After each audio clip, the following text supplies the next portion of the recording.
Psaume 73. Psaume d'Asaph. Oui, Dieu est bon pour Israël, pour ceux qui ont le cœur pur. Toutefois mon pied allait fléchir, mes pas étaient sur le point de glisser, car je portais envie aux insensés en voyant le bonheur des méchants.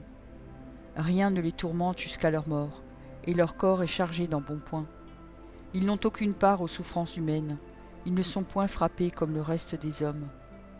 Aussi l'orgueil leur sert de collier, la violence est le vêtement qui les enveloppe.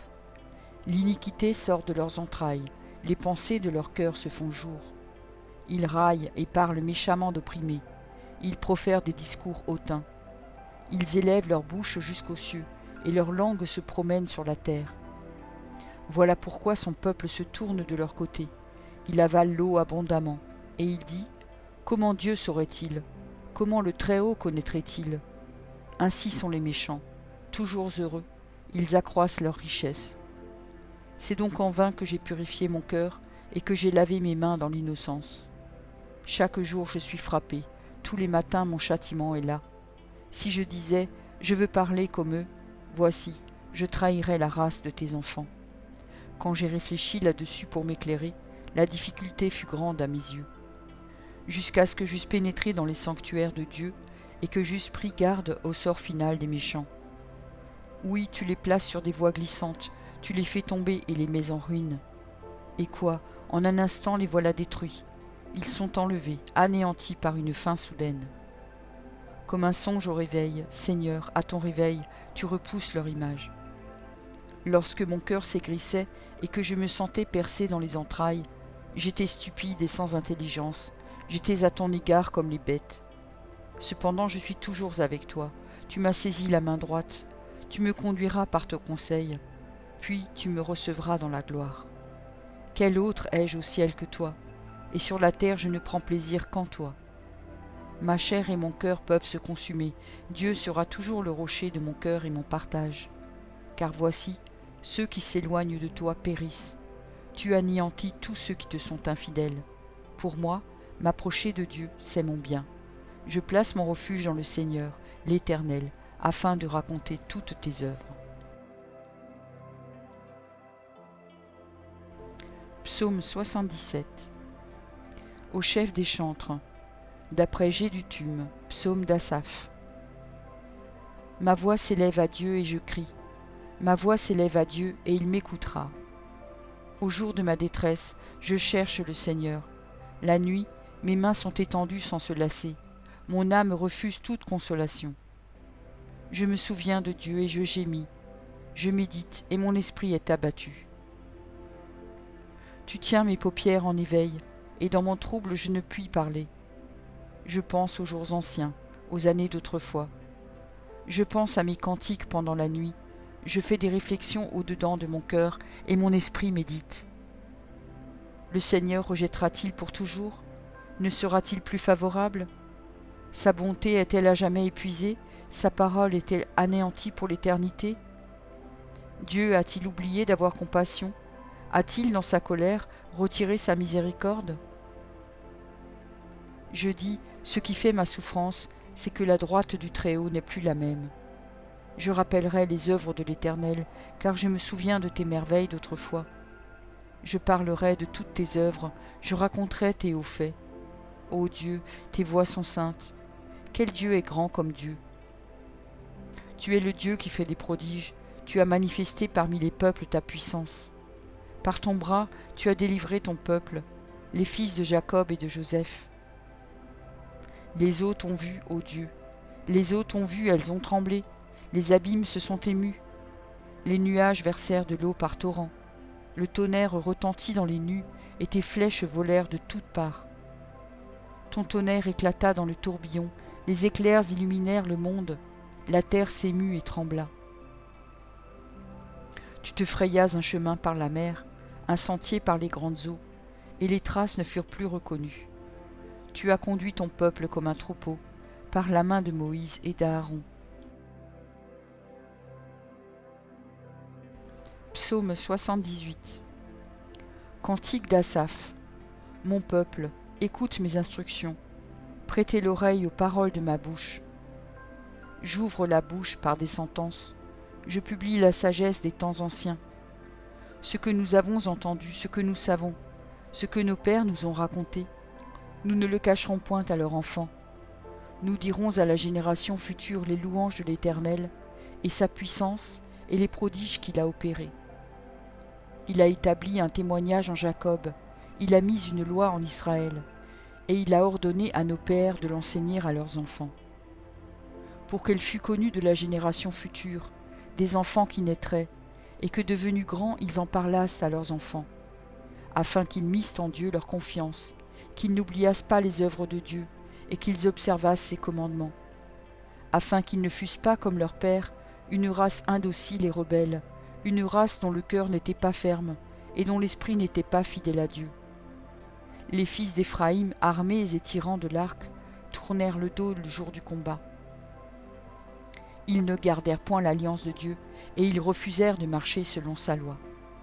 Ils mirent en oubli ses œuvres, ses merveilles qu'il leur avait fait voir. Devant leur père, il avait fait des prodiges, au pays d'Égypte, dans les campagnes de Tsoan. Il fendit la mer et leur ouvrit un passage. Il fit dresser les eaux comme une muraille. Il les conduisit le jour par la nuée, et toute la nuit par un feu éclatant. Il fendit des rochers dans le désert, et il donna à boire comme des flots abondants. Du rocher il fit jaillir des sources, et couler des eaux comme des fleuves.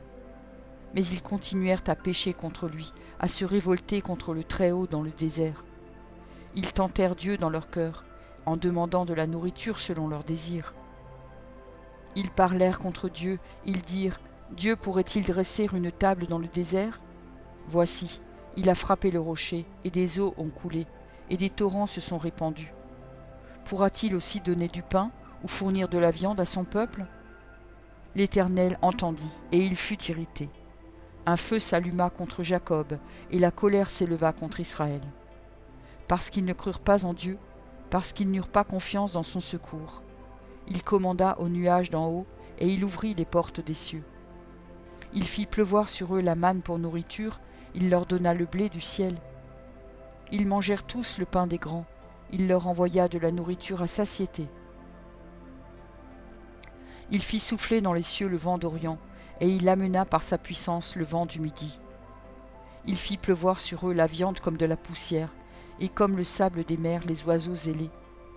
Il les fit tomber au milieu de leur camp, tout autour de leur demeure.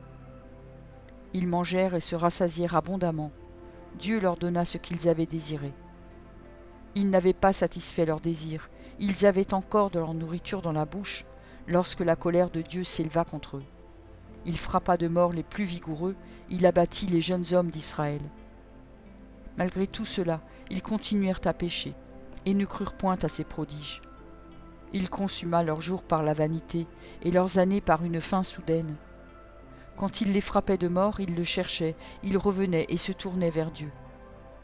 Ils se souvenaient que Dieu était leur rocher, que le Dieu Très-Haut était leur libérateur. Mais ils le trompaient de la bouche, et ils lui mentaient de la langue.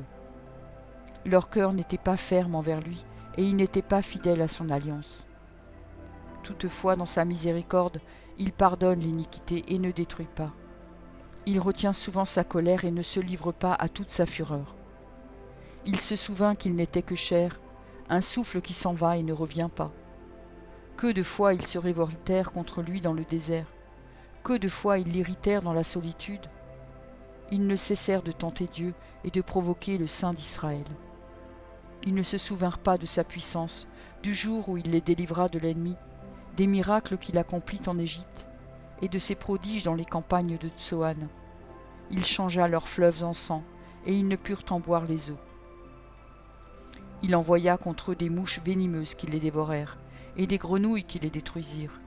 Il livra leur récolte aux sauterelles, le produit de leur travail aux sauterelles. Il fit périr leurs vignes par la grêle, et leurs sycomores par la gelée. Il abandonna leur bétail à la grêle, et leurs troupeaux au feu du ciel. Il lança contre eux son ardente colère, la fureur, la rage et la détresse, une troupe de messagers de malheur. Il donna libre cours à sa colère, il ne sauva pas leur âme de la mort, il livra leur vie à la mortalité. Il frappa tous les premiers-nés en Égypte, les prémices de la force sous les tentes de Cham. Il fit partir son peuple comme des brebis, il les conduisit comme un troupeau dans le désert. Il les dirigea sûrement, pour qu'ils fussent sans crainte, et la mer couvrit leurs ennemis. Il les amena vers sa frontière sainte, vers cette montagne que sa droite a acquise. Il chassa devant eux les nations, leur distribua le pays en héritage, et fit habiter dans leurs tentes les tribus d'Israël. Mais ils tentèrent le Dieu Très-Haut, et se révoltèrent contre lui, et ils n'observèrent point ses ordonnances. Ils s'éloignèrent et furent infidèles, comme leur père, ils tournèrent comme un arc trompeur. Ils l'irritèrent par leurs hauts lieux, et ils excitèrent sa jalousie par leurs idoles. Dieu entendit et il fut irrité. Il repoussa fortement Israël. Il abandonna la demeure de Silo, la tente où il habitait parmi les hommes. Il livra sa gloire à la captivité et sa majesté entre les mains de l'ennemi. Il mit son peuple à la merci du glaive, et il s'indigna contre son héritage. Le feu dévora ses jeunes hommes, et ses vierges ne furent pas célébrées. Ses sacrificateurs tombèrent par l'épée, et ses veuves ne pleurèrent pas. Le Seigneur s'éveilla comme celui qui a dormi, comme un héros qui a subjugué le vin. Il frappa ses adversaires en fuite, il les couvrit d'un opprobre éternel. Cependant, il rejeta la tente de Joseph, et il ne choisit point la tribu d'Éphraïm. Il préféra la tribu de Juda, la montagne de Sion qu'il aimait. Et il bâtit son sanctuaire comme les lieux élevés, comme la terre qu'il a fondée pour toujours. Il choisit David, son serviteur, et il le tira des bergeries. Il le prit derrière les brebis qui allaitent, pour lui faire paître Jacob, son peuple, et Israël, son héritage. Et David les dirigea avec un cœur intègre, et il les conduisit avec des mains intelligentes. Merci pour ton écoute. Je t'encourage à écouter encore la parole du Seigneur. J'ai pris un engagement avec lui, et je publierai tous les jours un verset. Si j'en oublie un jour, j'en ferai 2 le lendemain. De ton côté, tout ce que tu as à faire, c'est de t'abonner à cette chaîne, et s'il te plaît, n'oublie pas le pouce bleu. Et si tu veux me laisser un gentil commentaire, c'est aussi apprécié. Pour écouter la suite, clique simplement sur la vidéo du jour suivant, en haut à gauche. Que Dieu te bénisse.